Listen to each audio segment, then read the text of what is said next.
This is Alycia Wood. She is an expert on divine hiddenness. So tell us, what is that and why does it matter? Oh, yeah.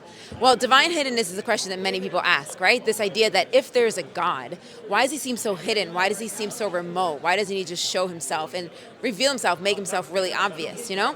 And so for a lot of people, they feel like, well, either God doesn't care about me because he's not showing himself to me, or maybe he doesn't exist, and that's why he's not showing himself to me. But within the Christian story, it's very unique because God actually wants to be known, right? So much so that he has done everything he can to make that possible.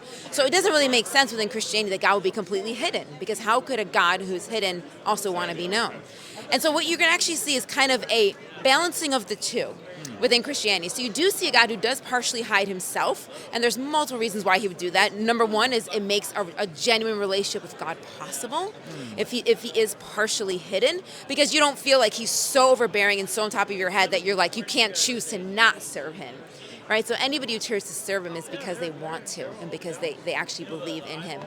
But I think the other thing to keep in mind when it comes to hiddenness is that there is an aspect of this all where us seeking and reaching out for him and finding him is actually an important part of our journey as well, you know? And so God gives us clues of his existence, whether it's just in a general sense through his creation that, you know, you see a sunset and you're like, this is amazing, this is wonderful. Doesn't mean Jesus died and rose from the dead, but it just means like, man, this is just beautiful. And it gives you a sense of, is there something bigger out there?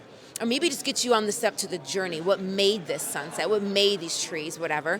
But he also goes even further to specifically show himself who he is through the biblical text and specifically through Jesus. So you have a God who is hidden partially, but then is very revealed and coming down from heaven to earth to specifically show us who he is. And what's interesting about that, what I find amazing about that aspect, is that when God comes loudly in the Old Testament, people get scared, right? It's lightning and there's thunder and the ground shaking. All these things are happening and they're scared. They're like, wait, we don't want to go near him. So Jesus comes as a baby.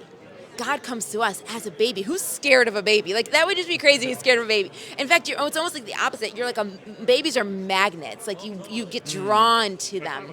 And so he comes in a way in which not only are we not running because we're scared, but we're almost like drawn to this unique little baby.